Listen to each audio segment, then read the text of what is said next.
Hey guys, AuspiciousAussie here, and welcome to episode 38 of the TEW series. Now, tonight's show, the main event, as you can tell by the title of the video, is going to involve Mighty Mo. And basically, this is his test to see if he's ready for me to push harder than I have been so far, and to try and elevate him to a main event talent. It's him taking on Troy Tornado in the main event. Now, Troy Tornado is not very good, so I want to see if Mighty Mo will, outshine and, drag the match to a more respectable rating than I would either expect. Now, my expectations are pretty low for this main event, so I'm just throwing that out there. I'm expecting a 78, a 78B. If I get anything higher, I'll be quite happy. And obviously, we'll try and push him a bit harder because we are lacking face main eventers at the moment. But anyway, let's run the show. We've got a few pre-show matches as well. Starting off with a 66 C+. In a pre-show bout that had decent wrestling, but didn't have much heat, Laura Flame defeated Tamara McFly in 9:31 by pinfall with a Flame Fire kick. Pretty solid women's match, actually. A C+ for these two. I mean, Tamara's pretty good.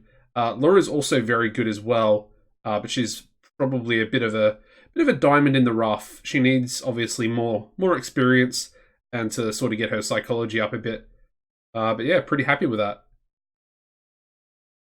We then go into a 72B- 6-man tag. In a decent pre-show match, Joel Bryant, Mark Speed, and Kirk Jamison defeated Danny Fonzarelli, Dazzling Dave Diamond, and Akuma in 10-10, when Mark Speed defeated Dazzling Dave Diamond by submission with a cross arm breaker. And then, as you'd expect, Mark Speed head and shoulders above everybody else with a 80 in-ring performance. Really, really impressive. And the final pre-show match, 81B, in a pre-show bout that had great wrestling and good heat, Erin Andrews defeated Mr. Lucha 3 in 10:08 by pinfall with a standing hot shot. And we got a 95 in-ring performance there from Erin Andrews. Alright, so we start the show off with a 99A star promo between the two competitors and the champion, all vying for the World Heavyweight title. But yeah, it starts off with Wolff Hawkins, and he's sick and tired of having no proper challenger. So he basically just announces a triple threat for the pay-per-view, consisting of himself, so Wolff Hawkins versus Erin Andrews versus Eddie Peake. Obviously, subject to change, because obviously Eddie Peake does have an injury at the moment. I will throw him in the match if he's still currently working through his injury. But obviously I would prefer him to be fit. So I'm going to say subject to change. But for now, that is what we're going to go with. So we'll pre-book that in for Hotter Than Hell. So a triple threat between all three competitors are actually heels. So that's pretty weird. Anyway, we'll get it booked in. Eddie Peake, final competitor. There we go. Triple threat main event match for the World Heavyweight title. Or the World... Is it the World Heavyweight? I think it is. Anyway. We then move into an 81B rated match. In a good match, Wolff Hawkins defeated High Flying Hawaiian in 10:01 by pinfall with a Full Moon Rising. And apparently Wolff has a gimmick that is getting stale. And we also have High Flying Hawaiian getting better at his gimmick as well. Pretty solid match. Happy with that. We then go to a 63C rated angle from The Rockers. And they talk about what a big night it is for them tonight prior to their separate singles matches. Of course, Flying Jimmy Fox became the #1 contender on the pre-show last week, so he will be facing Ed Stone for the title here tonight. We then go into a 56C-. Not a great match, and about that had a decent reaction from the crowd, but subpar wrestling. Matt Hocking defeated Danny Rushmore in 9:38 by pinfall with a Hawk Shock. Yeah, not a bad little win there for Mr. Matt Hocking, one half of the newly formed Rockers. We then go into an 86B plus rated angle from the New Wave. And yeah, they are scouting for members to join their new stable. Didn't really give too much away, but they've come out, they've let the rest of the roster know, the rest of the wrestling world know that they're looking for new members to join a new stable that they're creating for themselves. Of course, they were heavily involved with New Legacy, who, of course, were backed up by Aaron Andrews, their whole stable, the Stronghold, heavily involved, more or less costing them the tag titles. But yeah, good stuff there. Pretty good promo as well. And obviously more will be revealed in the coming episodes about their new stable. I already have the name planned, but I think we'll save that for next episode. And of course, I also have the members planned out as well. We then move into an 80B. They have a tag team match, and about that had great wrestling and a decent reaction from the crowd. The New Wave defeated the Elite in 941 when Scout defeated Eddie Chandler by submission with a special force. And yeah, really good performance there. 90 in-ring performance for Scout and an 89 for Guide. And we also have Guide improving in both technical and performance skills as well. These guys are really, really good. Such a strong veteran tag team. We then go into a 64C rated promo. And Ed Stone says that he's sick and tired of all these chumps. All the chump challenges that are facing him for his international title. I.e., he's basically referring to Flying Jimmy Fox. And of course, Bart Biggins recently as well. The match does pretty well, 72B-. In a decent match, Ed Stone defeated Flying Jimmy Fox in 9:53 by pinfall with the parties over after Vita interfered. During the match, we also had Freddie Huggins distract Fox. Ed Stone makes defense number 4 of his TCW international title. So yeah, both his manager and his tag team partner somewhat getting involved, allowing him to retain his title. We also have Flying Jimmy Fox improving in Rumble skills. Moving on to a 91A rated angle.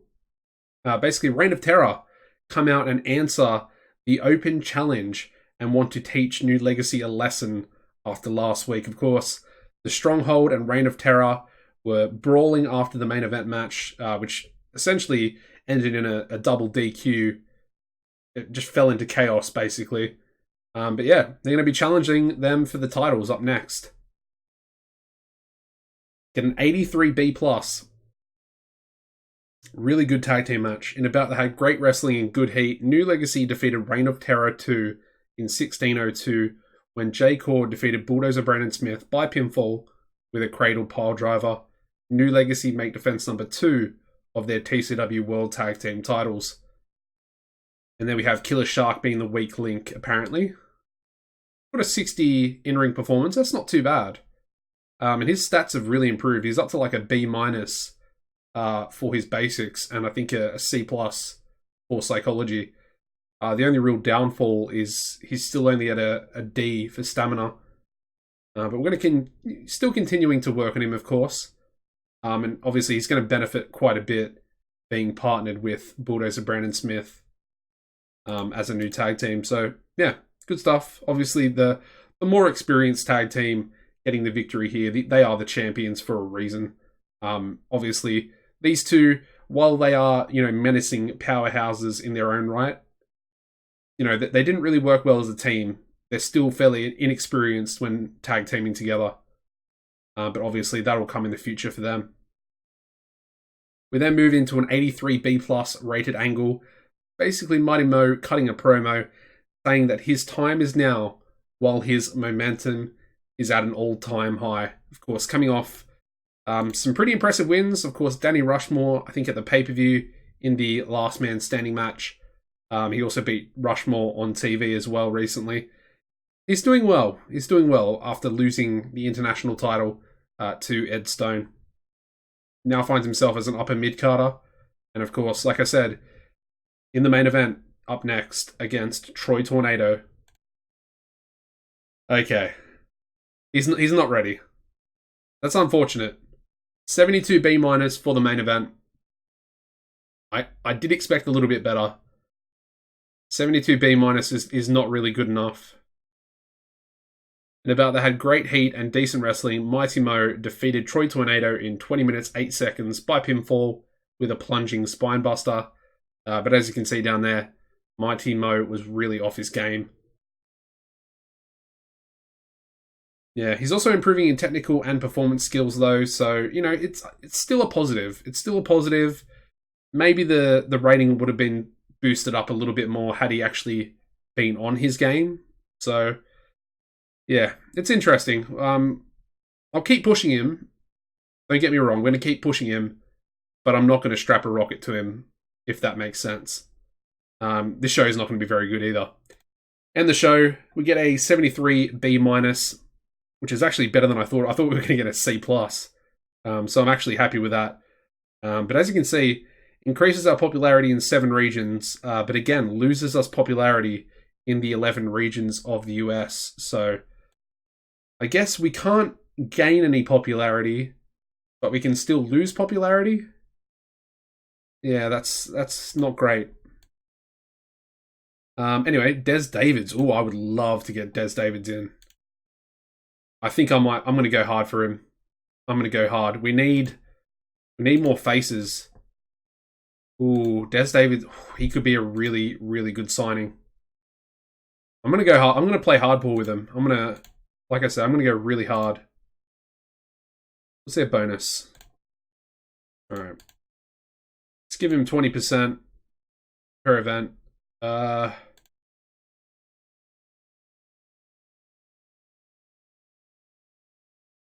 What's his color commentary? Pretty bad. Let's go exclusive in-ring work. Why not? Oh, it's changed. I shouldn't have got out of it. All right. 20%. No travel cover. I don't like travel cover. I don't know why, but yeah, I'm just not a fan of it. Exclusively in-ring. That's fine. 20%. What's their offer? I mean, I can just get rid of that, actually. Let's just be whatever is needed. There we go. Looks like we are the favourites at the moment to sign him. His popularity is pretty impressive, actually. He's an upper mid-carder for SWF, so he wouldn't actually be far off being a main eventer. And I mean, he could essentially take the Mighty Mo role that I just wanted. I just wanted to push Mighty Mo into the main event scene. And Des Davids is very, very similar to Mighty Mo, actually. Really good brawling. Pretty good performance skills across the board. Good menace, but he also has good entertainment skills as well, which we could probably work on. I'm not sure if they would get better than his menace, but yeah. Anyway, really good athleticism, good stamina. Like I said, only 32 as well, so a relatively good age. I really want to try and get him. I really do. Anyway, the TV rating getting a 7.41, which I think is pretty good considering how bad it actually was. So let's get rid of these. And there we go. We also have Danny Rushmore leaving tomorrow. So that was his last appearance on the show in a losing effort to Matt Hawkins. The titles, I mean, still a 71. Can't go any higher for a mid-card title there. We're at a 77 prestige for the women's title. Disappointingly, we're at 85 B+ for the World Heavyweight. And then we're at an 82B for the World Tag Team, which is now floating, as I mentioned a few episodes ago, which is it's doing really well. I mean, the New Wave and then, of course, New Legacy. I think they've changed the tag team division. And we've also been adding, a couple of teams here and there with the Honolulu Hellraisers. So, yeah, overall, the series is going really well. You guys are still enjoying watching it. The views are still there. I'm really glad that you're also dropping likes on it. So if you could do that for this one, I'd be much appreciated. You could also subscribe to the YouTube channel. I would also appreciate that as well. And yeah, as always, guys, take it easy, and I'll see you in the next one. Goodbye.